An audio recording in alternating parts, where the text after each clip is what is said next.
Hello, welcome back to the Rock March. I'm Tashina. To my new and returning viewers, guests, I just want to say welcome back and thank you for joining me again.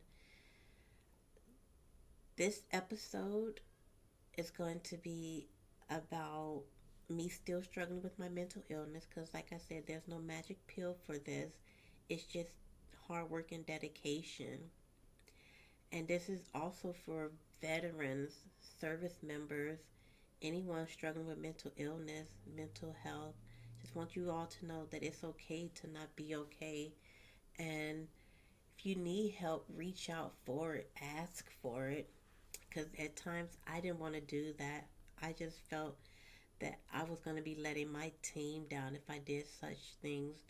But with me not asking for that help, like I said last week when I talked about what happened with me, I didn't know anything about depression. I didn't know anything about anxiety. I didn't know how those two operated.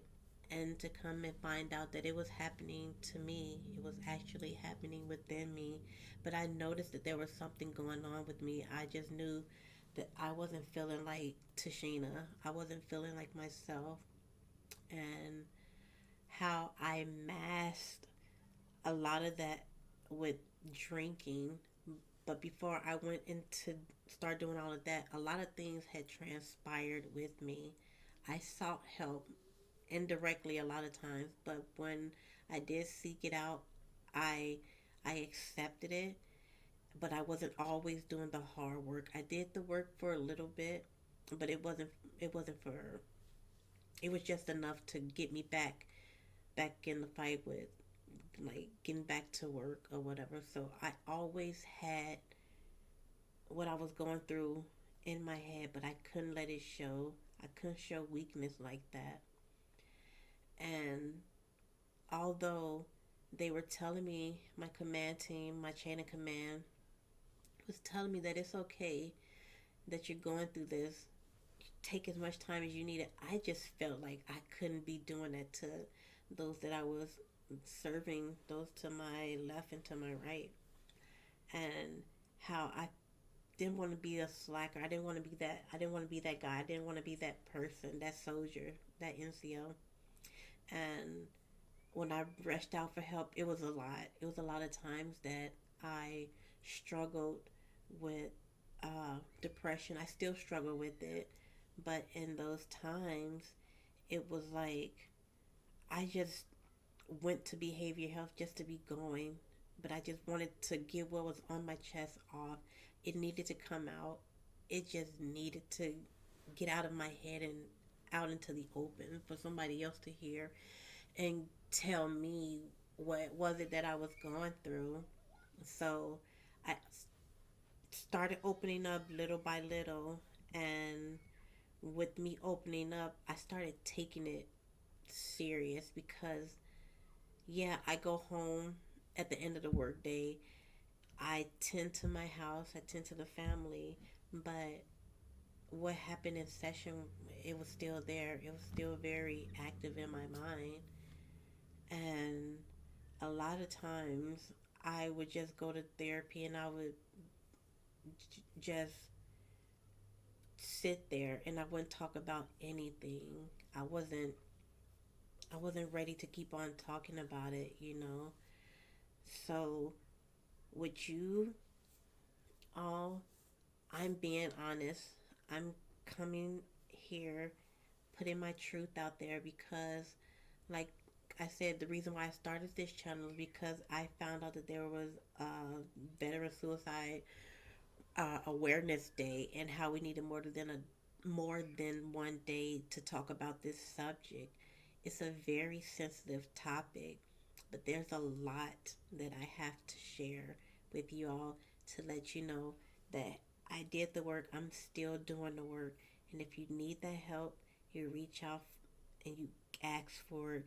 Listen to your family. If your family is noticing a difference, excuse me, please.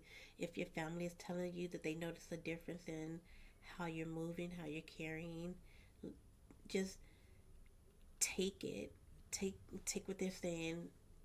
Constructive criticism. Just take it Because for me, I will fight tooth and nail to keep my family together. And I would do this. I don't care how long me talking to you guys. I will do it.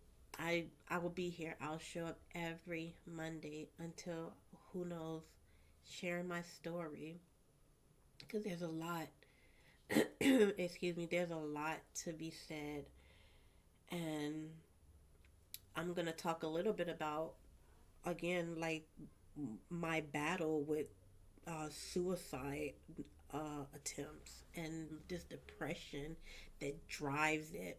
It eats at me, and it was numerous times like it was just overwhelming. I just felt like therapy was a joke. I felt like I didn't need to be going there, taking an hour away from trying to complete work because my mind, I was still in the office. I was still at work when I'm in therapy, and I just didn't have time to fully focus on it. And that's where I was wrong. I didn't I didn't take it as serious as I was supposed to be taking it because I just couldn't stop thinking about the mission, and I just thought that I was weak because me stepping out away for an hour to get myself taken care of was so wrong. But boy, was I wrong, because being untreated, leaving it untreated, this depression, it was the wrong answer. And like I told you guys last week about me, the first time I tried to commit suicide, what I did.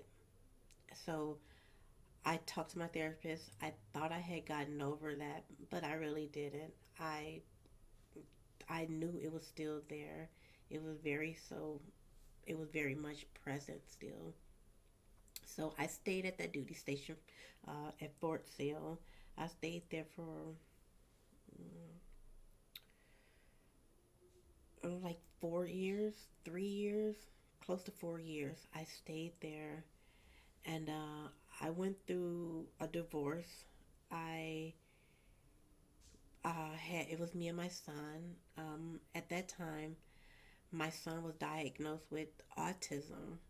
So on top of my depression, me looking after my son, this is all new to me. Keep in mind, I'm just like, how in the hell do I deal with what's going on up here, and try to figure out what what is autism, you know? And that just made me even more depressed, even more sad, because I was doing this by myself now. And at the same time, I'm wearing this facade. Nobody knew what I was going through. Nobody knew that I was sad. I was going home drinking. Nobody knew that I still had suicidal ideations going on in my head. The depression was still very active in my mind and my spirit. I was so sad, but I had to stay strong. I stayed strong for my son. That little face, like I said, I had to do it for him. I just had to. But it was eating at me, and that urge, that depression was fighting back. So I started taking therapy a lot more serious. I started doing even more work, asking for more tools. But like I said, it's only an hour. I get to try to put what's going on inside of me out there to this therapist to see how they're going to help me cope with what I'm dealing with, because I didn't want to be talking about this and having to go home and live with this and try to take care of my son at the same time. So after that, I left Fort Sill. I met my now husband, and he helped me with this. But with him, I was just so happy. I've never thought about anything else because I just had that support system. I had my son. My son's happy. My husband, he's making us happy. So yeah, with that, we come to Washington State, and from here, I just started back getting back mission ready. Like I said, the mission came first, and whew, yeah, the depression became very active. It's like once I start uh, slowing down with taking care of myself, meaning my mental health. Once I stopped going to therapy like I used to, I just started breaking down inside piece by piece, and I knew I can. At this point, I'm able to tell the difference with what's going on inside of me. And next week, I'm going to share with you some other things that happened to me because I don't want to give it all to you in one sitting. So, this is me asking you guys to please put in the hard work. Please fight the good fight no matter what it is. Listen, take advice if somebody notices a change in you. Listen to them, seek help. Um, Text 988 or call the Veterans Crisis Hotline. I did. It's hard. It's hard to reach out and ask for help. I know. I did it, and I hope you all can do that just to stay here another day because there's somebody other than me that really, really genuinely care about you all. I'm Tashina. Thank you for stopping by and listening to my story. And again, I'll see you next Monday, battles. Take care for now.